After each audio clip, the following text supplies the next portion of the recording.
ഈശോ മിശിഹായ്ക്ക് സ്തുതിയായിരിക്കട്ടെ. വിശുദ്ധ അൽഫോൻസ് ലിഗോരി പറയുന്നത് ഇപ്രകാരമാണ്: ദൈവം ചിലരെ കൂടുതൽ സ്നേഹിക്കുമ്പോൾ അവർക്ക് കൂടുതൽ സഹിക്കേണ്ടി വരും. കാരണം അതിലൂടെ സ്വർഗത്തിൽ അവർക്ക് വലിയ പ്രതിഫലം ലഭിക്കും. ദൈവം ചിലരെ നെഞ്ചോട് ചേർക്കുമ്പോൾ അനുദിനം തന്നോട് ചേർന്നിരിക്കുന്നതിന് വേണ്ടി ചെറിയ ചില സഹനങ്ങളിലൂടെ അവരെ കൊണ്ടുപോകാറുണ്ട്. ആ സഹനങ്ങളിൽ ചിലരൊക്കെ വീണു പോകാറുണ്ട്. മറ്റു ചിലരാകട്ടെ അതെല്ലാം കൃപകളാക്കി മാറ്റും. ജീവിതത്തിലുണ്ടായ ചെറുതും വലുതുമായ എല്ലാ നൊമ്പരങ്ങളും തന്നെ ക്രിസ്തുവിലേക്ക് കൂടുതൽ അടുപ്പിക്കുകയാണെന്ന ഉത്തമ ബോധ്യത്തിൽ ജീവിക്കുന്ന ഖത്തർ നഴ്സസ് മിനിസ്ട്രിയിൽ നിന്നുള്ള ലാലി ചേച്ചിയാണ് ഇന്ന് നമ്മോടൊപ്പമുള്ളത്.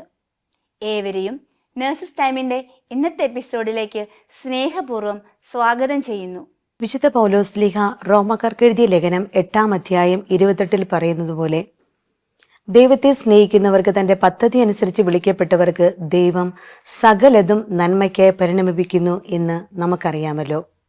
നമ്മുടെ രക്ഷകനും നാഥനുമായ ഈശോയുടെ പദ്ധതികളോട് ചേർന്ന് നിന്നുകൊണ്ട് ജീവിതം നയിക്കുന്ന ലാലി ചേച്ചിയാണ് ഇന്ന് നമ്മോടൊപ്പമുള്ളത്. ഈശോ മിശിഹായ്ക്ക് സ്തുതിയായിരിക്കട്ടെ. ഇപ്പോഴും എപ്പോഴും സ്തുതിയായിരിക്കട്ടെ. ചേച്ചി, നമ്മുടെ പ്രേക്ഷകർക്ക് വേണ്ടി ചേച്ചിയെ ഒന്ന് പരിചയപ്പെടുത്താവോ? എൻ്റെ പേര് ലാലി തോമസ്. 29 വർഷമായിട്ട് നേഴ്സായിട്ട് ഞാനിവിടെ ജോലി ചെയ്യുന്നു. എൻ്റെ ജീവിത പങ്കാളി തോമസ്. എനിക്ക് 2 മക്കളാണുള്ളത്. മൂത്തയാൾ മഞ്ജു ജോലി ചെയ്യുന്നു. രണ്ടാമത്തെ ആൾ മെറിൻ സ്പീച്ച് തെറാപ്പിയുടെ മാസ്റ്റേഴ്സ് സെക്കൻഡ് ഇയർ പഠിക്കുന്നു. ചേച്ചിയുടെ ചെറുപ്പം മുതലുള്ള വിശ്വാസ ജീവിതവും ആത്മീയ വളർച്ചയും എങ്ങനെയായിരുന്നു? ഞങ്ങളുടെ ചെറുപ്പം മുതലുള്ള വിശ്വാസ ജീവിതം എന്ന് പറഞ്ഞാൽ എൻ്റെ കുടുംബത്തിൽ നിന്ന് ലഭിച്ചതാണ്. എൻ്റെ അമ്മയായിരുന്നു ഞങ്ങളെ വിശ്വാസ ജീവിതത്തിലേക്ക് കൂടുതൽ പഠിപ്പിച്ചുകൊണ്ടിരുന്നത്. വിശുദ്ധ കുർബാനയിലും ജപമാലയും സന്ധ്യാപ്രാർത്ഥനയും ഒക്കെ നിർബന്ധമായിരുന്നു ഞങ്ങൾക്ക്. കൂടാതെ എൻ്റെ ഗ്രാൻഡ് പേരൻസ് സന്ധ്യമണി അടിക്കുമ്പോൾ മുട്ടുകുത്തി കർത്താവിൻ്റെ മലക ചെല്ലണമെന്ന് ഞങ്ങളെ നിർബന്ധിച്ചിരുന്നു. ആ വിശ്വാസ ജീവിതം ഞാൻ പഠിച്ചുകൊണ്ടിരുന്ന നഴ്സിങ്ങിന് പഠിക്കാൻ പോയപ്പോഴും ഞാൻ ജോലി ചെയ്തുകൊണ്ടിരുന്ന സമയങ്ങളിലൊക്കെ തുടർന്നുകൊണ്ട് പോകാൻ ഞാൻ പരിശ്രമിച്ചുകൊണ്ടിരുന്നു. ലാലി ചേച്ചിയുടെ ആത്മീയ ജീവിതത്തിന്റെ അടിത്തറ കുടുംബത്തിൽ നിന്നാണെന്ന് പറഞ്ഞുവല്ലോ. ചേച്ചി പഠിക്കാനായിട്ടും ജോലിക്കായിട്ട് പുറത്തേക്ക് പോയപ്പോൾ ചേച്ചിയുടെ പ്രാർത്ഥനാ ജീവിതത്തിലും ആത്മീയ ജീവിതത്തിലും എന്തെങ്കിലും വെല്ലുവിളികൾ നേരിടേണ്ടി വന്നിട്ടുണ്ടോ? ഉണ്ട് സ്വപ്നെ. ഞാൻ നഴ്സിംഗ് കഴിഞ്ഞിട്ട് ഡൽഹിയിലായിരുന്നു ജോലി ചെയ്തുകൊണ്ടിരുന്നത്. അപ്പോൾ എനിക്ക് കുടുംബത്തിൽ നിന്ന് കിട്ടിയ ആ ആത്മീയ വിശ്വാസം തുടർന്നു പോയിക്കൊണ്ടിരുന്നു. തുടർന്നു പോകാൻ ഞാൻ പരിശ്രമിച്ചുകൊണ്ടിരുന്നു. കുർബാനകളിലും കരിസ്മാറ്റിക് പ്രാർത്ഥനകളിലൊക്കെ എടുക്കുമായിരുന്നു. അങ്ങനെ ഇരിക്കെ ഒരു ദിവസം എൻ്റെ ഒരു കൂട്ടുകാരി മൂലം മാതാവിൽ വിശ്വാസമില്ലാത്തൊരു കൂട്ടായ്മയ്ക്ക് പോകേണ്ടതായിട്ട് വന്നു. അപ്പോൾ അവരെന്നോട് ചോദിക്കുമായിരുന്നു, എന്തിനാണ് മാതാവിനോട് പ്രാർത്ഥിക്കുന്നത്? ബൈബിളിൽ എവിടെയെങ്കിലും പറയുന്നുണ്ടോ? അതിനിടയ്ക്കൊരു മീഡിയേറ്ററിൻ്റെ ആവശ്യമില്ലല്ലോ, ദൈവത്തോട് നേരിട്ട് ചോദിച്ചാൽ പോരെയെന്ന്. അങ്ങനെ പല ക്വസ്റ്റ്യനുകളും ഇങ്ങനെ ഉയർന്നുകൊണ്ടിരുന്നപ്പോൾ എനിക്ക് തന്നെ ഒരു സംശയം തോന്നി, മാതാവിനോട് പ്രാർത്ഥിക്കണമോ, അതിൻ്റെ ആവശ്യമുണ്ടോ എന്ന്. കുറച്ച് ദിവസം ഞാൻ മാതാവിനോട് പ്രാർത്ഥിക്കാതെ കൊണ്ടൊക്കെ നടന്നു. അങ്ങനെ ഇരിക്കെ ചെയ്ത് വീണ്ടും എനിക്ക് തോന്നി, നമ്മുടെ സമൂഹത്തിൽ പറയുന്നു മാതാവിൽ വിശ്വസിക്കണം, ജപമാല ചൊല്ലണമെന്നൊക്കെ. പക്ഷെ അവർ പറയുന്നതിൻ്റെ ഒന്നും ആവശ്യമില്ല എന്ന്. ഇത് ഏതാണ് സത്യമെന്ന് നമുക്കൊന്ന് തിരിച്ചറിയണ്ടേ. ഞാൻ എൻ്റെ ഒരു കൂട്ടുകാരിയോട് പറഞ്ഞു, അവർ പറയുന്നു മാതാവിനോട് പ്രാർത്ഥിക്കണ്ട എന്ന്, നമ്മൾ പറയുന്നു പ്രാർത്ഥിക്കണമെന്ന്. നമുക്ക് യേശുവിനോട് നേരിട്ട് ചോദിക്കാം. വേറെ ആരെയും പിടിക്കേണ്ടത്, നമുക്ക് നേരിട്ട് ചോദിച്ച് ഇതെന്താണെന്നുള്ള വിവരം ഒന്ന് വെളിപ്പെടുത്തി തരണേ ദൈവമേ, നമുക്ക് പ്രാർത്ഥിക്കാമെന്ന് പറഞ്ഞു. ഞാൻ കൂട്ടുകാരിയോട് പറഞ്ഞു, നമുക്കൊരു ദിവസം രാത്രിയിലിരുന്ന് പ്രാർത്ഥിക്കാം, ദൈവം എന്താണെന്നുള്ള വിവരം നമുക്ക് വെളിപ്പെടുത്തി തരട്ടെ. അങ്ങനെ ഞങ്ങൾ രണ്ടുപേരും ഒരു ദിവസം രാത്രിയിൽ 10 മണി കഴിഞ്ഞിരുന്ന് പ്രാർത്ഥിക്കാൻ തുടങ്ങി. കുറേ നേരം ഞങ്ങൾ സ്തുതിച്ചുകൊണ്ടിരുന്ന് കുറച്ച് കഴിഞ്ഞപ്പോൾ ഞാൻ അങ്ങ് ഉറങ്ങിപ്പോയി. ആ ഉറക്കം കഴിഞ്ഞ് ഞാൻ എന്തോ ഉണർന്ന് എനിക്ക് ബോധം വന്നപ്പോഴത്തേക്കും ഞാൻ ഉരുവിട്ടുകൊണ്ടിരുന്നത് നന്മ നിറഞ്ഞ മറിയമേ സുസ്തി എന്നുള്ള ഒരു ആ പ്രാർത്ഥനയായിരുന്നു. അപ്പോഴെനിക്ക് തോന്നി, മാതാവിനോട് പ്രാർത്ഥിക്കണം, മറ്റുള്ളവർ പറയുന്നതല്ല വിശ്വസിക്കേണ്ടത്, ദൈവം നമ്മളോട് നേരിട്ട് സംസാരിച്ചതാണ്, മാതാവിനോട് പ്രാർത്ഥിക്കണം എന്നുള്ളൊരു ബോധ്യം എനിക്കുണ്ടായി. ശരിയായി ചേച്ചി. തീർച്ചയായും പരിശുദ്ധ അമ്മയും യേശുവാണ് ചേച്ചിക്ക് ഇത് ബോധ്യം തന്നത് തന്നെ. അതിനുശേഷം ഞാൻ ഒരുപാട് ജപമാല ചൊല്ലി പ്രാർത്ഥിക്കുന്നുണ്ടായിരുന്നു. ഈ അടുത്തയിടെ എനിക്ക് വലിയ ആഗ്രഹമായിരുന്നു മജ്ജകുരിയായിക്കൊന്ന് പോകണമെന്ന്. ഈ അടുത്തയിടെ പല തടസ്സങ്ങളുണ്ടായിരുന്നു. എങ്കിലും മാതാവ് എന്നെ മജ്ജകുരിയായിൽ എത്തിക്കുകയും അവിടെ പോയി പ്രാർത്ഥിക്കുവാനും അനുഗ്രഹങ്ങൾ പ്രാപിക്കുവാനും ഇടയായി. അതുകൂടാതെ കൊണ്ട് എനിക്ക് വേറൊരു അനുഭവം കൂടെ ഉണ്ടായി. ഞാൻ ഡൽഹിയിൽ ജോലി ചെയ്തുകൊണ്ടിരുന്നപ്പോൾ എനിക്ക് വിവാഹാലോചനകൾ വരുന്നുണ്ടായിരുന്നു. പല ആലോചനകളും വന്നെങ്കിലും അതൊന്നും ശരിയാകുന്നില്ലായിരുന്നു. ഒരു ദിവസം എന്നെ വീട്ടിൽ നിന്ന് വിളിച്ചു, ഒരു വിവാഹം ശരിയായിട്ടുണ്ട്, എമർജൻസി ലീവ് എടുത്ത് വരണമെന്ന്. 14 ദിവസം എമർജൻസി ലീവ് എടുത്ത് നാട്ടിൽ ചെന്നു. അവിടെ ചെന്ന് കഴിഞ്ഞ് ആ വിവാഹം നടന്നില്ല, ആലോചന നടന്നില്ല. അപ്പം വീട്ടുകാർക്ക് എല്ലാവർക്കും വിഷമമായിപ്പോയി. ഡൽഹിയിൽ ജോലി ചെയ്തുകൊണ്ടിരുന്ന എന്നെ എമർജൻസി ലീവിന് വിളിച്ചു വരുത്തിയിട്ട് എൻ്റെ കല്യാണം നടന്നില്ലല്ലോ എന്ന് ഓർത്ത്. പക്ഷേ ഞാൻ പറഞ്ഞു കുഴപ്പമില്ല, ഞാൻ വിവാഹത്തിന് വേണ്ടിയിട്ടാണെന്നല്ല പറഞ്ഞു പോകുന്നത്, എമർജൻസി ലീവിനല്ലേ, കുഴപ്പമില്ല എന്ന് പറഞ്ഞ് ഞാൻ തിരിച്ചു പോകാനായിട്ട് വേണ്ടിയിട്ട് റെഡി ആയിക്കൊണ്ടിരുന്നു.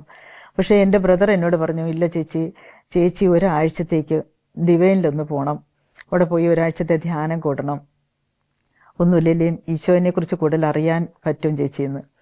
ഞാൻ പോകുന്നില്ല എന്ന് തന്നെ ഞാൻ കർക്കശമായിട്ട് തീരുമാനിച്ചിരുന്നു. പക്ഷേ എൻ്റെ അനിയത്തി എന്നോട് പറഞ്ഞു, എൻ്റെ പൊന്നു ചേച്ചിയല്ലേ, ചേച്ചി ഒന്ന് പോണേന്ന്.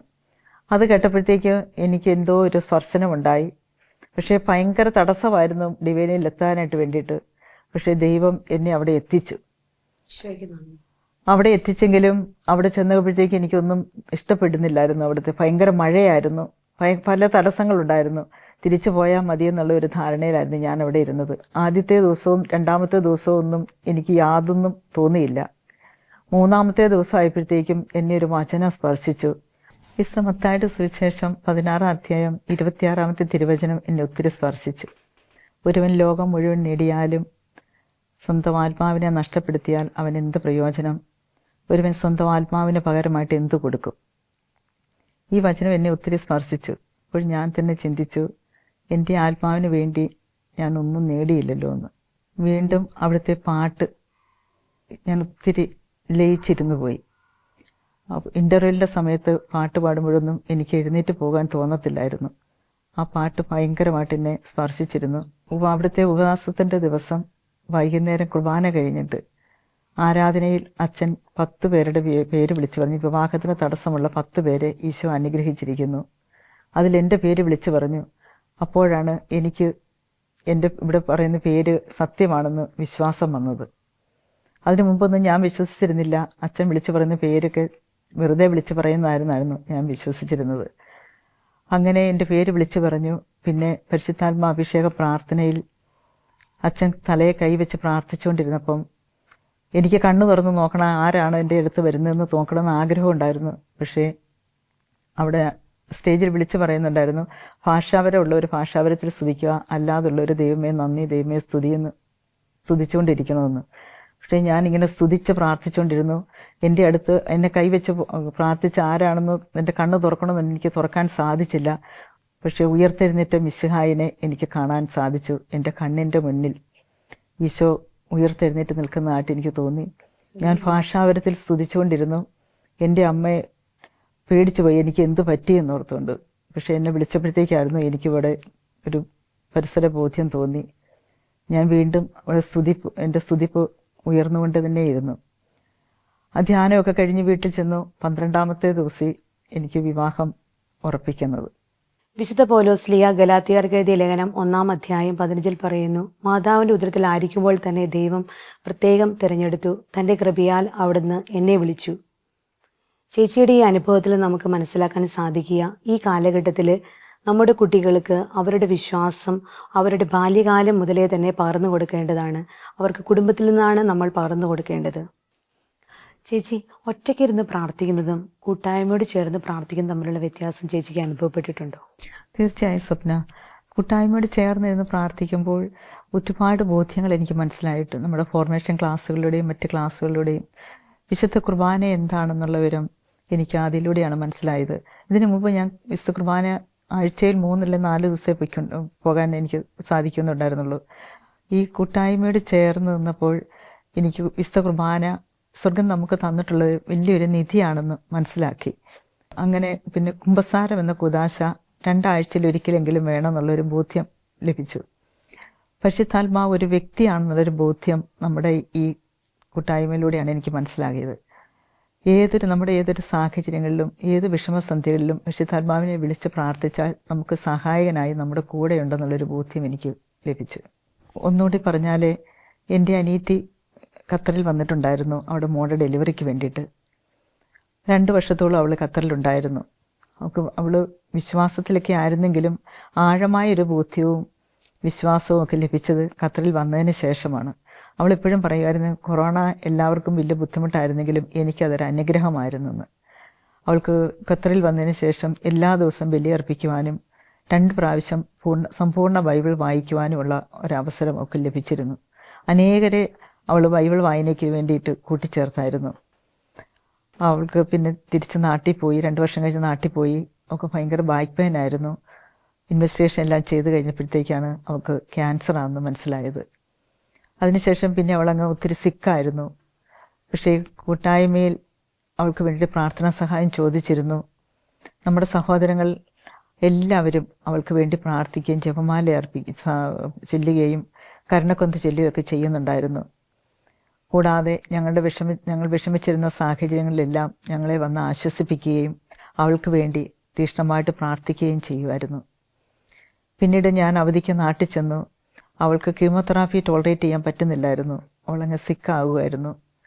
ആ സമയങ്ങളിൽ അവളെ നാട്ടിൽ ചെന്ന് ശുശ്രൂഷിക്കുവാനും അവിടെ കൂടെ നിൽക്കുവാനും ഒക്കെ ഒരു ഭാഗ്യം എനിക്ക് ലഭിച്ചു. പിന്നെ അവൾ ദൈവസന്നിധിയിലേക്ക് യാത്രയായി. അടിയുറച്ച വിശ്വാസത്തിലായിരുന്നു അവൾ കടന്നുപോയത്. ചേച്ചി, നമ്മൾ കൂട്ടായ്മയോടൊപ്പം ചേർന്നിരുന്ന് പ്രാർത്ഥിക്കുമ്പോൾ നമുക്ക് വേണ്ടി പ്രാർത്ഥിക്കാനായിട്ട് ഒത്തിരി പേരുണ്ട്. കൂട്ടായ്മയിലൂടെ പ്രാർത്ഥിക്കുമ്പോൾ ആ പ്രാർത്ഥനയുടെ ശക്തി നമ്മുടെ ജീവിതത്തിൽ നമുക്ക് അനുഭവപ്പെടാനും സാധിക്കുന്നു. പുറപ്പാട് 15-26 വാക്യത്തിൽ പറയുന്നു, ഞാൻ നിന്നെ സുഖപ്പെടുത്തുന്ന കർത്താവാണെന്ന്. ഈ വചനം മാംസം ധരിച്ച ഒരു വ്യക്തിയാണ് ചേച്ചി. ചേച്ചിയുടെ ജീവിതത്തിൽ ഈശോ സൗഖ്യപ്പെടുത്തിയ അനുഭവം ഒന്ന് പങ്കുവയ്ക്കാവോ? 2016 മുതൽ എനിക്ക് തൊണ്ടയിൽ ഭയങ്കര അസ്വസ്ഥതയായിരുന്നു. കാരണം എനിക്ക് കൂടുതൽ സംസാരിക്കാനോ ഒച്ചത്തിൽ എന്തെങ്കിലും കാര്യം പറയാനോ പറ്റത്തില്ലായിരുന്നു. പല ഇൻവെസ്റ്റിഗേഷനുകളും ചെയ്തിരുന്നു. എക്സ്റേ എടുത്തു, അൾട്രാസൗണ്ട് ചെയ്തു, പല ഇൻവെസ്റ്റിഗേഷൻ ചെയ്തു. പക്ഷേ എല്ലാ റിപ്പോർട്ടും നോർമലാണെന്നാണ് ഡോക്ടേഴ്സ് പറയുന്നത്. പിന്നെ ഞാൻ ENT അപ്പോയിൻമെൻറ്റ് എടുത്തു. അവിടെ ചെന്നപ്പോഴത്തേക്ക് ഡോക്ടർ പറഞ്ഞു, സിസ്റ്റർ നിൻ്റെ എല്ലാ റിപ്പോർട്ടുകളും നോർമലാണ്, നിനക്ക് ഒരു പക്ഷേ ഫോബിയയാണെന്ന് പറഞ്ഞു. അപ്പം ഞാൻ പറഞ്ഞു, ഇല്ല ഡോക്ടറെ, ഞാൻ ഇപ്പോഴും ആ അസുഖത്താൽ ഞാൻ സഫർ ചെയ്യുന്നുണ്ട്, അതുകൊണ്ടാണ് ഞാൻ വീണ്ടും വന്നതെന്ന് പറഞ്ഞു. അപ്പോൾ ഡോക്ടർ മനസ്സോടെ എന്നോട് പറഞ്ഞു, ഞാൻ എന്നാൽ MRI നെക്കിന് റിക്വസ്റ്റ് ഇടാമെന്ന് പറഞ്ഞിട്ട് എനിക്ക് MRI നെക്ക് റിക്വസ്റ്റ് ഇട്ട് MRIക്ക് വേണ്ടിയിട്ട് ഞാൻ ചെന്നു. വൈകുന്നേരം 9 മണി ആയപ്പോഴത്തേക്കാണ് ഞാൻ MRI എടുക്കാനായിട്ട് ചെല്ലുന്നത്. 12 മണി കഴിഞ്ഞിട്ടും എന്നെ ഇറക്കിയില്ല MRI കഴിഞ്ഞിട്ട്. ഇത്രയും താമസം എന്താണെന്ന് എനിക്ക് തന്നെ മനസ്സിലായില്ല. ഞാൻ ഇറങ്ങിക്കഴിഞ്ഞപ്പോഴത്തേക്ക് അവരെന്നോട് ചോദിച്ചു, എന്താണ് ഇങ്ങനെ ഒരു MRI ചെയ്യാൻ കാരണമെന്ന് ചോദിച്ചു. ഞാൻ പറഞ്ഞു, എനിക്കിങ്ങനെ ഒരു തൊണ്ടയിൽ അസ്വസ്ഥത ഉണ്ടായിട്ടാണ് വന്നതെന്ന് പറഞ്ഞു. അപ്പോൾ അവർ റിപ്പോർട്ട് കാര്യമൊന്നും മിണ്ടിയില്ല. 2 ദിവസം കഴിഞ്ഞപ്പോഴത്തേക്കും റേഡിയോളജിയിൽ നിന്ന് ഒരു ഡോക്ടർ വിളിച്ചിട്ട് എന്നോട് പറഞ്ഞു, സിസ്റ്ററെ നിൻ്റെ MRI നെക്ക് ചെയ്തില്ലായിരുന്നോ, നിനക്ക് തലയിലൊരു ട്യൂമറുണ്ട് കേട്ടോ എന്ന് പറഞ്ഞു. ഞാനത് സമ്മതിക്കുന്നില്ലായിരുന്നു. ഞാൻ പറഞ്ഞില്ല ഡോക്ടറെ, എനിക്കൊരു തലവേദന പോലും വന്നിട്ടില്ല, എനിക്ക് തൊണ്ടയിലൊരു ബുദ്ധിമുട്ടായിട്ടാണ് ഞാൻ MRI ചെയ്യാൻ വന്നതെന്ന് പറഞ്ഞു. ഡോക്ടർ പറഞ്ഞു, നീ ഒരു ന്യൂറോ സർജനെ കാണുമെന്ന് പറഞ്ഞിട്ട് ഫോൺ കട്ട് ചെയ്തു. ഞങ്ങളുടെ അടുത്ത് ന്യൂറോളജി ഡിപ്പാർട്ട്മെൻറ്റ് ഉണ്ടായിരുന്നു. ന്യൂറോ സർജനെ ഞാൻ പോയി കണ്ടു. അവരെൻ്റെ റിപ്പോർട്ട് കണ്ടിട്ട് പറഞ്ഞു, സിസ്റ്ററെ നിനക്ക് ഒരു തലയിലൊരു ട്യൂമറുണ്ട്, അത് ഇച്ചിരി വലുതാണ്, എത്രയും വേഗം സർജറി ചെയ്യണം കേട്ടോ എന്ന് പറഞ്ഞു. അപ്പം ഞാൻ ചോദിച്ചു, ഡോക്ടറെ അത് എവിടെ ചെയ്യുന്നതായിരിക്കും നല്ലതെന്ന് ചോദിച്ചപ്പം എന്നോട് പറഞ്ഞു, ഇവിടെ ഒരു ഡോക്ടറുണ്ട്, പക്ഷേ കിട്ടുമല്ലോ എന്ന് അറിയത്തില്ല എന്ന് പറഞ്ഞു. അപ്പം ഞാൻ പറഞ്ഞു, എങ്ങനെയാണ് ഡോക്ടറെ എന്നോട് അപ്പോയിൻമെൻറ്റ് കിട്ടാൻ സാധ്യതയെന്ന് ചോദിച്ചു.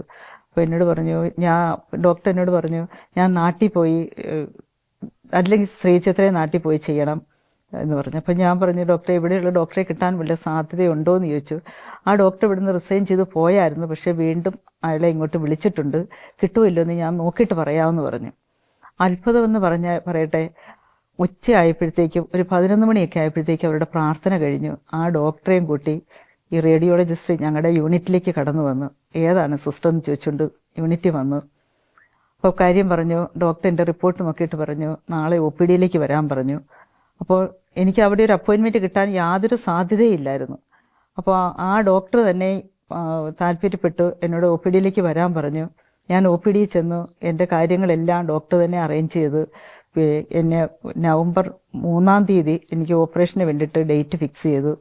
എന്നോട് 2-ാം തീയതി അഡ്മിറ്റ് ആകാൻ പറഞ്ഞു. ഞാൻ അവിടെ ചെന്ന് അഡ്മിറ്റായി. ഓപ്പറേഷൻ്റെ അന്ന് നോക്കിയപ്പോഴത്തേക്കും അന്ന് തിയേറ്റർ ബിസിയാണെന്ന് പറഞ്ഞുകൊണ്ട് എമർജൻസി കേസ് വന്നപ്പോൾ എൻ്റെ കേസ് ഒന്ന് ക്യാൻസലാക്കി. ഞാൻ ഔട്ടംപാസിൽ പോയി. പിറ്റേ ദിവസം എന്നെ ഓപ്പറേഷന് വേണ്ടിയിട്ട് അവിടെ അഡ്മിറ്റ് ആക്കാൻ പറഞ്ഞു. ഞാൻ ഔട്ടംപാസിൽ പോയിട്ട് തിരിച്ചു വന്നു. അപ്പോഴേ വീട്ടിൽ നിന്ന് എൻ്റെ സഹോദരങ്ങളും എൻ്റെ ജീവിത പങ്കാളി എല്ലാവരും പറയുന്നുണ്ടായിരുന്നു, ഇവിടെ ബുദ്ധിമുട്ടാണ്, നാട്ടിൽ പോയി ചെയ്യാമെന്ന്. പക്ഷേ എനിക്കെന്തോ ഒരു മനസ്സിനകത്തൊരു ബോധ്യമുണ്ടായിരുന്നു, എവിടെ സർജറി ചെയ്താലും കർത്താവാണ് എൻ്റെ കൂടെ നിൽക്കുന്നത്, എൻ്റെ സർജറി ചെയ്യാൻ കൂടെ ഉള്ളതെന്ന്. ആ ഒരു നല്ല മനോധൈര്യം എനിക്കുണ്ടായിരുന്നു. വീണ്ടും ഒരു വചനം എന്നിൽ തീഷ്ണമായിട്ട് സംസാരിക്കുന്നുണ്ടായിരുന്നു, ഭയപ്പെടേണ്ട, ഞാനാണ് ദൈവമെന്ന്. ഞാൻ ഈ വചനത്തിലെല്ലാം വിശ്വസിച്ച് പ്രാർത്ഥിക്കുന്നുണ്ടായിരുന്നു. നമ്മുടെ നേഴ്സസ് കൂട്ടായ്മയിൽ എനിക്ക് വേണ്ടി പ്രത്യേകം എല്ലാവരും പ്രാർത്ഥിക്കുന്നുണ്ടായിരുന്നു. അതിൻ്റെ ഫലമായിട്ട് രണ്ട് പ്രാവശ്യം എൻ്റെ ഓപ്പറേഷൻ ക്യാൻസൽ ചെയ്തു. മൂന്നാമത്തെ പ്രാവശ്യവും ഞാൻ അഡ്മിറ്റായ ഡോക്ടർ പറഞ്ഞു, ഇനിയും ഇവിടെ എമർജൻസി കേസാണെന്ന് പറഞ്ഞു, ഇങ്ങനെ നിൻ്റെ ഓപ്പറേഷൻ ക്യാൻസൽ ചെയ്യുകയാണെങ്കിൽ എനിക്കിനി ഒന്നും ചെയ്യാൻ പറ്റത്തില്ല, നാട്ടിൽ തന്നെ നീ പൊക്കോളാൻ പറഞ്ഞു. ഞാൻ വിചാരിച്ച കർത്താവേ, നാട്ടിൽ പോയാൽ എനിക്ക് വളരെയധികം ബുദ്ധിമുട്ടുണ്ട്, എൻ്റെ കൂടെ ഒരാൾ വരണം, ഹസ്ബൻഡിനെ ലീവ് എടുക്കാൻ പറ്റത്തില്ല, നാട്ടിൽ ചെന്ന് അവരെ എല്ലാവരും ബുദ്ധിമുട്ടിക്കുമല്ലോ, ഇവിടെയാണെങ്കിൽ നന്നായിരുന്നെന്ന് ഞാൻ ആഗ്രഹിച്ചിരുന്നു, നീയാണല്ലോ എൻ്റെ സർജറി ചെയ്യുന്നത്, എന്തുകൊണ്ട് എനിക്ക് ഇവിടെ ചെയ്തുകൂടാന്ന് ദൈവത്തോട് ഞാൻ ചോദിക്കുന്നുണ്ടായിരുന്നു. പക്ഷേ മൂന്നാമത്തെ പ്രാവശ്യവും ഞാൻ ക്യാൻസൽ ചെയ്തപ്പോഴത്തേക്കും ഞങ്ങളുടെ ഡയറക്ടർ അവിടുത്തെ സെക്രട്ടറിനെ പറഞ്ഞു വിട്ടിരുന്നു എന്നോട്, എങ്ങനെയുണ്ട് സർജറി കഴിഞ്ഞ് എന്തെങ്കിലും ആവശ്യമുണ്ടെങ്കിൽ അവരെ കോൺടാക്റ്റ് ചെയ്യണമെന്ന്. പക്ഷേ മൂന്നാമത്തെ ദിവസം എന്നെ സർജറി ക്യാൻസൽ ചെയ്ത് വീട്ടിലേക്ക് പോകാൻ നേരത്ത് എന്നോട് ആരോ എന്നെ വിളിക്കുന്ന പോലെ എനിക്ക് തോന്നി, നീ ആ ഡയറക്ടറെ അടുത്തൊന്ന് ചെന്ന് സംസാരിക്കാൻ പറഞ്ഞു. അവിടെ ചെന്ന് അവരോട് സംസാരിച്ചു. അവരുടനെ തിയേറ്ററിൽ വിളിച്ചു ചോദിച്ചു, ഇവിടുത്തെ സ്റ്റാഫാണ്, എന്തുകൊണ്ടാണ് ഈ സർജറി 3 പ്രാവശ്യം ക്യാൻസൽ ചെയ്തതെന്ന്. അവർ വിളിച്ച് ചോദിച്ചു, കാര്യങ്ങളെല്ലാം പറഞ്ഞു. അത് കഴിഞ്ഞിട്ട് അവർ എന്നോട് പറഞ്ഞു, ഈ സിസ്റ്റർ സംസാരിച്ച് കഴിഞ്ഞിട്ട് പറഞ്ഞു, നാളെ നിൻ്റെ സർജറിക്ക് വേണ്ടിയിട്ട് ഡേറ്റ് തീരുമാനിച്ചിട്ടുണ്ട്, വേറെ ഓപ്പറേഷൻ തിയേറ്റർ എനിക്ക് വേണ്ടിയിട്ട് അവർ പ്രിപ്പയർ ചെയ്തു. അങ്ങനെ നവംബർ 6-ാം തീയതി എൻ്റെ ഓപ്പറേഷൻ കഴിഞ്ഞു. ഞാൻ ഒരാഴ്ച കുഴപ്പമില്ലാതിരുന്നു. പക്ഷേ ഒരാഴ്ചയ്ക്ക് ശേഷം എനിക്ക് CSF ഫ്ലൂയിഡ് ലീക്കിംഗ് ആണെന്ന് എനിക്ക് റണ്ണിങ് നോസ് ആയിരുന്നു. പക്ഷേ എന്നാൽ എനിക്ക് യാതൊരു കോൾഡോ ഒരു ബുദ്ധിമുട്ടോ ഇല്ലായിരുന്നു. പക്ഷേ ഡോക്ടറോട് ഇങ്ങനെ പറഞ്ഞപ്പോഴത്തേക്ക് ഡോക്ടർക്ക് സംശയം തോന്നി, ഇത് CSF ഫ്ലൂയിഡ് ലീക്കിംഗ് ആണോ എന്നറിയാനായിട്ട് വേണ്ടിയിട്ട് ടെസ്റ്റിന് അയച്ചിരുന്നു. ഒരാഴ്ച കഴിഞ്ഞിട്ടും അവരുടെ റിപ്പോർട്ട് വന്നില്ല എന്ന് പറഞ്ഞു. വീണ്ടും ഒന്നും കൂടെ റിപ്പീറ്റ് ചെയ്തു. പിന്നെ എന്നെ സർജറി ചെയ്യുന്ന ഡോക്ടർ ജർമ്മനിക്ക് പോയിരുന്നു. ജർമ്മനിക്ക് പോയപ്പോൾ വേറൊരാൾക്ക് ഹാൻഡ് ഓവർ കൊടുത്തിട്ടായിരുന്നു പോയത്. ഞാൻ ആ ഡോക്ടറോട് ചെന്ന് പറഞ്ഞപ്പോഴത്തേക്ക് ഡോക്ടർ CT ഹെഡ് റിക്വസ്റ്റ് ചെയ്തു. അപ്പോൾ എന്നോട് പറഞ്ഞു, CT ഹെഡ് റിപ്പോർട്ട് ഇന്ന് കിട്ടിയെങ്കിൽ മാത്രമേ സിസ്റ്ററെ എനിക്ക് നിന്നെ നോക്കാൻ പറ്റത്തുള്ളൂ, ഇല്ലെങ്കിൽ ഞാനൊരു കോൺഫറൻസിന് വേണ്ടിയിട്ട് ഫ്രാൻസിന് പോകുമെന്ന് പറഞ്ഞു. അത്ഭുതമെന്ന് പറയട്ടെ, ഈ എൻ്റെ CSF ഫ്ലൂയിഡിൻ്റെ റിപ്പോർട്ട് 2 ടെസ്റ്റ് ചെയ്തതും റിപ്പോർട്ട് അവർ കണ്ടില്ല എന്ന് പറയുന്നു. CT ഹെഡ് ചെയ്തതും അവർക്ക് കാണാനായിട്ട് പറ്റിയില്ല. ഡോക്ടർ അതിനു മുമ്പ് ഫ്രാൻസിന് പോയി. പക്ഷേ ഞാൻ വീട്ടിലിരുന്ന് എല്ലാവരും എനിക്ക് വേണ്ടിയിട്ട് പ്രാർത്ഥിക്കുന്നുണ്ടായിരുന്നു. ഞങ്ങളുടെ ഇടവകയിലും നേഴ്സസ് കൂട്ടായ്മയിലും നാട്ടിലും എൻ്റെ സഹോദരങ്ങളും എല്ലാവരും എനിക്ക് വേണ്ടി ശക്തമായിട്ട് പ്രാർത്ഥിക്കുന്നുണ്ടായിരുന്നു. ഡോക്ടർ പറഞ്ഞത് CSF ഫ്ലൂയിഡ് ലീക്ക് ചെയ്യുന്നെങ്കിൽ എനിക്ക് വീണ്ടും ഒരു സർജറിയും കൂടെ വേണമെന്ന് പറഞ്ഞിരുന്നു. പക്ഷേ ഞാൻ വീട്ടിൽ സിക്ക് ലീവായിട്ടിരിക്കുമായിരുന്നു. അതെല്ലാം കഴിഞ്ഞു. ഡിസംബർ 25-ാം തീയതി ക്രിസ്മസിന് പള്ളി പോകുന്നു. അല്ലെങ്കിൽ വീട്ടിലിരിക്കുമ്പോഴത്തേക്കും ഞാൻ അങ്ങോട്ടോ ഇങ്ങോട്ടോ തിരികെയൊക്കെ ചെയ്യുമ്പോഴത്തേക്കും എനിക്ക് ഒരു ബോക്സ് ടിഷ്യൂ പേപ്പർ ഒരു ദിവസം യൂസ് ചെയ്യേണ്ടി വരുമായിരുന്നു. അതൊക്കെ കഴിഞ്ഞ് ഡിസംബറിൽ ഞാൻ പള്ളിയിൽ പോയി. അപ്പോഴും ഞാൻ എൻ്റെ കൈ നിറയെ ടിഷ്യൂ പേപ്പറുമായിട്ടാണ് പോയത്. കാരണം പള്ളിയിൽ പോയിരിക്കുമ്പോഴത്തേക്കും ഇങ്ങനെ ബുദ്ധിമുട്ടാണെങ്കിൽ വെള്ളം ഇങ്ങനെ വരുമ്പോഴത്തേക്കും അത് ബുദ്ധിമുട്ടാണല്ലോ നിർത്തിട്ട് കൈ നിറച്ച് ടിഷ്യൂ പേപ്പറുമായിട്ടാണ് പോയത്. പക്ഷേ ഉണ്ണീശോ എനിക്ക് കുർബാനയുടെ മധ്യേ സൗഖ്യം തന്നു. 8 മണിക്ക് കിടന്ന കുർബാന 9:30 ആയപ്പോഴത്തേക്കാണ് തീരുന്നത്. പക്ഷേ എനിക്ക് ഒരു ടിഷ്യൂ പേപ്പർ പോലും ഉപയോഗിക്കേണ്ടതായിട്ട് വന്നില്ല. അങ്ങനെ അത്ഭുതകരമായിട്ടൊരു സൗഖ്യം വീണ്ടും ഒരു ഓപ്പറേഷൻ കൂടാതെ എനിക്ക് ദൈവം തന്നു. ഈശോയ്ക്ക് നന്ദി പറയാം. കാരണം ഈശോ തന്നെയാണ് ചേച്ചീനെ ആ ക്രിസ്മസ് ദിനത്തിൽ സുഖപ്പെടുത്തിയത്. അങ്ങനെ വീണ്ടും ഒരു ഓപ്പറേഷൻ ഇല്ലാതെ ഈശോ നൽകിയ സൗഖ്യത്തെ ഓർത്ത് നമുക്ക് ഈശോയെ സ്തുതിക്കാം, മഹത്വപ്പെടുത്താം. യേശു നാമത്തിന് മഹത്വം ഉണ്ടാകട്ടെ. ഈശോയുടെ സൗഖ്യദായ ശുശ്രൂഷ തുടർന്നുകൊണ്ട് പോകുന്നവരാണല്ലോ നമ്മൾ ഓരോരുത്തരും. ഈ ശുശ്രൂഷ മേഖലയിൽ ഈശോയെ പങ്കുവച്ച അനുഭവം ഒന്ന് പങ്കുവയ്ക്കാവോ? എൻ്റെ കൂടെ വർക്ക് ചെയ്യുന്ന ഒരു സഹോദരന് CS സ്റ്റൊമക്കായിരുന്നു. ഓപ്പറേഷൻ ചെയ്തു. അവനൊത്തിരി സിക്കായിരുന്നു. ആഹാരമൊന്നും കഴിക്കാൻ മേല, ഇഞ്ചിറ്റ്യൂബൊക്കെ ഇട്ട് കൊടുത്തുകൊണ്ടിരിക്കുന്ന സമയങ്ങളിലായിരുന്നു. അവനൊത്തിരി മാനസികമായിട്ട് വേദനയിലും നിരാശയിലുമായിരുന്നു. അപ്പോൾ ഞങ്ങൾ പറയുമായിരുന്നു, നീ വിഷമിക്കേണ്ട, നിനക്ക് വേണ്ടിയിട്ട് ഞങ്ങൾ പ്രാർത്ഥിക്കുന്നുണ്ട്, തീർച്ചയായിട്ടും നീ സൗഖ്യം കിട്ടുമെന്ന്. ഇല്ല, ഞാൻ മരിച്ചു പോകുമെന്ന് എപ്പോഴും പറയുമായിരുന്നു. പിന്നെ കീമോതെറാപ്പി അവന് സ്റ്റാർട്ട് ചെയ്തു. ആ സമയങ്ങളിലൊക്കെ അവൻ ഒത്തിരി നിരാശയിലും വേദനയിലൂടെ കടന്നു പോകുമായിരുന്നു. ഒരു ദിവസം ഞാൻ പറഞ്ഞു, സഹോദരനോട് ഞാൻ പറഞ്ഞു, the precious blood of Jesus heal me, touch me, wash me എന്ന് നീ പറഞ്ഞുകൊണ്ടിരുന്നാൽ മതി. The precious blood of Jesus heal me എന്ന് നീ കിടക്കുമ്പോഴും ഹീമോ എടുത്തുകൊണ്ടിരിക്കുമ്പോഴൊക്കെ പറയാൻ പറഞ്ഞു. അപ്പോൾ അവന് വലിയ വിശ്വാസം ഉള്ള ആളൊന്നും അല്ലായിരുന്നു, പ്രാർത്ഥിക്കുന്ന ആളൊന്നും അല്ലായിരുന്നു. ഈ വചനം കേട്ടപ്പോഴത്തേക്കും, ഈ വാക്ക് കേട്ടപ്പോഴത്തേക്കും അവൻ ഉടനെ എന്നെ ഇത് ഒത്തിരി ടച്ച് ചെയ്തു. My God, it is feeling me എന്ന് പറഞ്ഞുകൊണ്ട്, എന്നെ കുളിര് കോരുന്നു പറഞ്ഞുകൊണ്ട് അവൻ അത് വലിയൊരു സൗഖ്യം കിട്ടിയതായിട്ട് അവൻ പറയുമായിരുന്നു. പിന്നെ അവൻ്റെ ഒരു കൂട്ടുകാരനും ഇതുപോലെ തന്നെ ട്രീറ്റ്മെൻറ്റ് എടുത്തുകൊണ്ടിരുന്ന സമയത്ത് അവൻ ഈ വചനം, ഈ വാക്ക് തന്നെ പറഞ്ഞു കൊടുത്ത് അവർക്കും ഒത്തിരി ആശ്വാസം കിട്ടിയെന്ന് പറഞ്ഞു. അങ്ങനെ അവൻ്റെ വിശ്വാസത്തിലേക്ക് കടന്നു വരാനായിട്ട് ഒരു സാഹചര്യം ഉണ്ടായി. പിന്നെ പല അവസരങ്ങൾ കിട്ടിയതിലും വേറൊരു പേഷ്യൻ്റ് മൾട്ടിപ്പിൾ സ്ക്ലീറോസിസ് ആയിട്ട് ആ പേഷ്യൻറ്റിന് മെഡിസിൻ എടുക്കാനായിട്ട് വേണ്ടിയിട്ട് അഡ്മിറ്റായി. 6 മണിക്കൂറോളം കൊടുക്കുന്ന മെഡിസിൻസ് ആയിരുന്നു. അതിനകത്ത് പ്രീ മെഡിക്കേഷനായിട്ട് മെത്തേപ്രെഡ്നിസോളോൺ കൊടുക്കുമായിരുന്നു. ആ പേഷ്യൻ്റ് ഇതിന് മുമ്പ് 2 പ്രാവശ്യം അഡ്മിറ്റ് ചെയ്തപ്പോഴും പ്രെഡ്നിസോളോൺ കൊടുത്തപ്പോൾ ഭയങ്കര വൊമിറ്റിംഗ് ആയിരുന്നു പറഞ്ഞു. ഇപ്രാവശ്യം വൊമിറ്റിംഗ് ആവുന്നുള്ളൊരു പേടിച്ചായിരുന്നു ആ പേഷ്യൻ്റ് വന്നത്.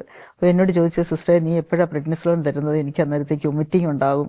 ഞാൻ 2 പ്രാവശ്യം എനിക്ക് ഭയങ്കര വൊമിറ്റിംഗ് ആയിരുന്നു, ഞാനതുകൊണ്ട് പേടിച്ചായിരിക്കുന്നത്, എനിക്കൊരു കിഡ്നി ബേസിൻ തരണമെന്ന് പറഞ്ഞു. ഞാൻ കിഡ്നി ബേസിൻ എടുത്ത് കൊടുത്തു. പേഷ്യൻ്റ് റെഡി ആയിട്ടിരിക്കുക വൊമിറ്റ് ചെയ്യാനായിട്ട്. അപ്പം ഞാൻ പറഞ്ഞു, ഇല്ല, ഇത്തവണ നീ വൊമിറ്റ് ചെയ്യത്തില്ല, ബിലീവ് മീ എന്നിങ്ങനെ പറഞ്ഞു. പക്ഷേ ഞാൻ എൻ്റെ ഹൃദയത്തിൽ പ്രാർത്ഥിച്ച്, ഈശോയെ എന്നെ നാണം കെടുത്തരുതേ, ഈ പേഷ്യൻ്റ് ഇന്ന് വൊമിറ്റ് ചെയ്യാൻ ഇടയാക്കല്ലേ എന്നിങ്ങനെ പ്രാർത്ഥിച്ചുകൊണ്ടിരുന്നു. ആ ഫുൾ ടൈം പേഷ്യൻ്റ് റെഡി ആയിട്ടിരിക്കുമായിരുന്നു. ഞാൻ എപ്പോഴാണ് വൊമിറ്റ് ചെയ്യുമെന്ന് ഓർത്തുണ്ട്. പക്ഷേ പിന്നെ പ്രീ മെഡിക്കേഷൻസ് എല്ലാം കൊടുത്ത് പേഷ്യൻ്റ് അങ്ങ് ഉറങ്ങിപ്പോയി. മെഡിസിൻ കൊടുത്ത് കംപ്ലീറ്റ് തീരുവോളം യാതൊരു കുഴപ്പവും ഇല്ലാതുകൊണ്ട് ആ പേഷ്യൻ്റ് എഴുന്നേറ്റ് പോയി. ഇപ്പോൾ പോയപ്പോഴത്തേക്ക് എന്നോട് പറഞ്ഞു, സിസ്റ്ററെ 2 പ്രാവശ്യം എടുത്തപ്പോഴും എനിക്ക് ഭയങ്കര വൊമിറ്റിംഗ് ആയിരുന്നു, നീ പറഞ്ഞല്ലോ ഇന്ന് വൊമിറ്റ് ചെയ്യത്തില്ല എന്ന്, നിനക്ക് ഒത്തിരി താങ്ക്സ് കേട്ടോ എന്ന് പറഞ്ഞ് വളരെ സന്തോഷവാനായിട്ടായിരുന്നു ആ പേഷ്യൻ്റ് അവിടെ നിന്ന് പോയത്. ലാലി ചേച്ചി, നമ്മെ കേട്ടുകൊണ്ടിരിക്കുന്ന പ്രേക്ഷകർക്ക് ചേച്ചിക്ക് എന്ത് മെസ്സേജാണ് കൊടുക്കാനുള്ളത്? ജെറമ്യാ 29:11 കർത്താവ് അരുളി ചെയ്യുന്നു, എനിക്ക് നിങ്ങളെക്കുറിച്ചുള്ളൊരു പദ്ധതി എൻ്റെ മനസ്സിലുണ്ട്. നിങ്ങളുടെ നാശത്തിനുള്ള പദ്ധതിയല്ല, ക്ഷേമത്തിനുള്ള പദ്ധതി, നിങ്ങൾക്ക് ശുഭകരമായ ഭാവിയും പ്രത്യാശയും തരുന്ന പദ്ധതിയെന്ന്. ഈ വചനം എന്നിൽ നിറവേറ്റിയത്, ഞാൻ ജോയിൻ ചെയ്തത് ICUലായിരുന്നു, മെഡിക്കൽ ICUലെ. അവിടെ എനിക്ക് 3 ഷിഫ്റ്റ് ഉണ്ടായിരുന്നു. പിള്ളേർ ചെറുതായിരുന്നു. എൻ്റെ ഹസ്ബൻഡിന് ഷിഫ്റ്റ് ഡ്യൂട്ടി ഉണ്ടായിരുന്നു. അപ്പോൾ ഞങ്ങൾക്ക് 2 പേരും നൈറ്റുള്ളപ്പോൾ പിള്ളേരുടെ അടുത്ത് ആരുമില്ല. അവർക്ക് വളരെയധികം വേദനയും പേടിയും ഉണ്ടായിരുന്നു തന്നെ ഇരിക്കാനായിട്ട്. പലപ്പോഴും ഡ്യൂട്ടി അഡ്ജസ്റ്റ് ചെയ്ത് പോകുമായിരുന്നു, എങ്കിലും ചില സാഹചര്യങ്ങളിൽ പറ്റുന്നില്ലായിരുന്നു. അപ്പോഴൊക്കെ പിള്ളേർ പ്രാർത്ഥിക്കുമായിരുന്നു, മമ്മിക്കോ പപ്പയ്ക്കോ നൈറ്റ് ഇല്ലാത്തൊരു ജോലി കിട്ടണേ എൻ്റെ ദൈവമേ എന്ന്. ഞാൻ ICUയിൽ നിന്ന് ഒരു ട്രാൻസ്ഫർ ചോദിച്ചായിരുന്നു. അപ്പോഴവർ പറഞ്ഞു ICUന്ന് ട്രാൻസ്ഫർ കിട്ടത്തില്ല എന്ന്. അങ്ങനെ വളരെ ബുദ്ധിമുട്ടുകളിലൂടെയായിരുന്നു കടന്നുപോയ ആ സമയങ്ങളിലൊക്കെ. പിന്നെ ഒരു പ്രാവശ്യം നാട്ടിൽ ലീവിന് പോയി. വീട്ടിൽ വെച്ച് എൻ്റെ കാല് സ്ലിപ്പ് ചെയ്തു, ഞാൻ വീണു, എൻ്റെ കൈ ഫ്രാക്ചറായി. അവിടുന്ന് പിറ്റേ ദിവസം നാട്ടിലേക്ക് ദോഹയിലേക്ക് പോരുന്ന ദിവസമായിരുന്ന കാരണം കൈയല്ലേ ഒടിഞ്ഞുള്ളൂ എന്നോർത്തുകൊണ്ട് നാട്ടിൽ ഇങ്ങനെ പോന്നു. അവിടെ കാണിച്ചിട്ട് ഖത്തറിലേക്ക് വന്നു. എമർജൻസി പോയി 1 വീക്ക് അവർ സിക്ക് ലീവ് തന്നു. ഓർത്തോയിലേക്ക് റെഫറലും തന്നു. പിന്നെ ഓർത്തോയിൽ പോയി കാണിച്ചു, എനിക്ക് 6 ആഴ്ചത്തെ സിക്ക് ലീവ് തന്നു. അങ്ങനെ ഞാൻ കൈ ഫ്രാക്ചറായി വീട്ടിലിരിക്കുമായിരുന്നു. ജോയിൻ ചെയ്യാൻ സമയമായപ്പോഴത്തേക്ക് ICUന്ന് അവർ പറഞ്ഞു, ഇനി ICU ഡ്യൂട്ടി ചെയ്യാൻ പറ്റത്തില്ല, വേറെ എവിടെയെങ്കിലും പോയി ജോലി ചെയ്തോളാൻ. അപ്പോൾ നായിക്കമ്പറമ്പിലച്ഛൻ്റെ ധ്യാനം ദോഹയിൽ നടക്കുന്നുണ്ടായിരുന്നു. ആ ധ്യാനത്തിനകത്ത് ഞാൻ പങ്കുകൊണ്ട് വളരെ മനസ്സുരുകി പ്രാർത്ഥിച്ചുകൊണ്ടിരുന്നു, എനിക്ക് എവിടെയെങ്കിലും ഒരു ട്രാൻസ്ഫർ തരണേ ദൈവമേ എന്ന്. അച്ഛനെ കണ്ടപ്പോൾ അച്ഛൻ തലയെ കൈവച്ച് പ്രാർത്ഥിച്ചിട്ട് പറഞ്ഞു, ICU തരണ്ടെന്നേ ജോലി, വേറെ നല്ല സ്ഥലത്ത് കർത്താവ് ഒരുക്കുന്നുണ്ടെന്ന്. പക്ഷേ ഞാൻ ആ വചനം ആമേൻ പറഞ്ഞ് വിശ്വസിച്ചു പ്രാർത്ഥിക്കുന്നുണ്ടായിരുന്നു. പക്ഷേ ഹെഡ് നേഴ്സ് പറഞ്ഞു അവിടെ ഇനി ജോലി ചെയ്യാൻ പറ്റത്തില്ല എന്ന്. ഞങ്ങളുടെ ഡയറക്ടറെ പോയി കാണാൻ പറഞ്ഞു. അപ്പോൾ ഡയറക്ടറെ പോയി കാണണമെങ്കിൽ അന്ന് എനിക്ക് അപ്പോയിൻമെൻറ്റ് കിട്ടത്തില്ല. സെക്രട്ടറിയോട് ചോദിച്ചു നോക്കാൻ പറഞ്ഞു. കാരണം അവരന്ന് ഈജിപ്തിന് റിക്രൂട്ട്മെൻറ്റ് പോവുകയായിരുന്നു. അവരുടെ അടുത്ത് കാണാൻ അപ്പോയിൻമെൻറ്റ് കിട്ടത്തില്ല എന്നൊരു 100% ഉറപ്പായിരുന്നു. പക്ഷേ എങ്കിലും ഇവർ പറഞ്ഞതാണല്ലോ എന്നോർത്തുകൊണ്ട് സെക്രട്ടറിയുടെ അടുത്ത് ചോദിക്കാമെന്ന് ഓർത്ത് ഞാനങ്ങ് പോയി. പക്ഷേ അത്ഭുതം എന്ന് പറയട്ടെ, സെക്രട്ടറിയെ കാണാൻ ദൈവം എന്നെ അനുവദിച്ചില്ല. ഞാനങ്ങ് ചെല്ലുകയും ഡയറക്ടർ ഇറങ്ങി വെളിയിലോട്ട് വരികയും കൂടെയായിരുന്നു. അപ്പോൾ എന്താണെന്ന് ചോദിച്ചു. എൻ്റെ വിവരം ചോദിച്ചപ്പോൾ ഞാൻ എൻ്റെ കാര്യങ്ങളെല്ലാം പറഞ്ഞു. അവർ പറഞ്ഞു, നീ IV റൂമിൽ ചോദിച്ചോ എന്ന് ചോദിച്ചു. ഞാൻ പറഞ്ഞു, ഇന്നലെ ഞാൻ എല്ലായിടത്തും പോയി ചോദിച്ചു, എന്നെ എങ്ങും അവർ സ്വീകരിച്ചില്ല എന്ന് പറഞ്ഞു. അപ്പോൾ നാളെ നിൻ്റെ ഡ്യൂട്ടി എന്നാന്ന് ചോദിച്ചു. ഞാൻ പറഞ്ഞു, എനിക്ക് വ്യാഴാഴ്ച വരെ സിക്ക് ലീവാന്ന് പറഞ്ഞു. ഓക്കെ നെക്സ്റ്റ് വീക്കിൽ നീ ജോയിൻ ചെയ്യുന്ന അന്ന് പോയി ഐവി റൂമിൽ പോയി ജോയിൻ ചെയ്തോളാൻ പറഞ്ഞു. അങ്ങനെ അത്ഭുതകരമായിട്ടാണ് എന്നെ MICയിൽ നിന്ന് ഐവി റൂമിലേക്ക് ട്രാൻസ്ഫർ ആക്കുന്നത്. ഈ സഹനങ്ങളിലൂടെ എല്ലാം കടന്നു പോയെങ്കിലും നമ്മൾക്ക് പ്രയാസങ്ങളും ബുദ്ധിമുട്ടുകളും ഉണ്ടാകുമ്പോൾ നമ്മൾ അടിയുറച്ച് ദൈവത്തിൽ വിശ്വസിക്കുക. സഹനങ്ങളെല്ലാം നമുക്ക് കൃപകളാക്കി മാറ്റുന്ന ഒരു ദൈവമാണ് നമുക്കുള്ളത്. അതേ ചേച്ചി, സങ്കീർത്തകൻ പറയുന്നത് പോലെ കർത്താവ് ആർദ്രഹൃദയനും കാരുണ്യവാനുമാണെന്ന് ചേച്ചിയുടെ ജീവിതാനുഭവങ്ങളിലൂടെ നാം മനസ്സിലാക്കി കഴിഞ്ഞു. നമ്മുടെ എല്ലാ ജീവിത അവസ്ഥകളിലും വിശ്വാസം നഷ്ടപ്പെട്ടു പോകാതെ ദൈവ തിരുമുമ്പിൽ നമ്മെ സ്വയം വിട്ടുകൊടുക്കുക. ആമേൻ. ഫിലിപ്പി 1-ാം വാക്യത്തിൽ നാം ഇങ്ങനെ വായിക്കുന്നു: ക്രിസ്തുവിൽ വിശ്വസിക്കുവാൻ മാത്രമല്ല, അവനു വേണ്ടി സഹിക്കുവാൻ കൂടിയുള്ള അനുഗ്രഹം അവനെ പ്രതി നിങ്ങൾക്ക് ലഭിച്ചിരിക്കുന്നു. കുശവൻ അവന്റെ ഇഷ്ടപ്രകാരം പാത്രങ്ങൾ മെനഞ്ഞുപയോഗിക്കുന്നത് പോലെ ദൈവം തൻ്റെ ഇഷ്ടപ്രകാരം മനുഷ്യനെ ഉപയോഗിക്കുന്നു. ജീവിത വഴിത്താരകളിലേക്ക് തിരിഞ്ഞു നോക്കുമ്പോൾ താൻ കടന്നുപോയ വേദനകളും ഏറ്റെടുത്ത ത്യാഗങ്ങളെല്ലാം കൂടുതൽ നമ്മെ ക്രിസ്തുവിലേക്ക് ചേർത്ത് നിർത്തുന്നവയായിരുന്നുവെന്ന് ലാളിച്ചേച്ചിയുടെ ജീവിതത്തിലൂടെ ഈശോ നമ്മെ ഓർമ്മപ്പെടുത്തുന്നു.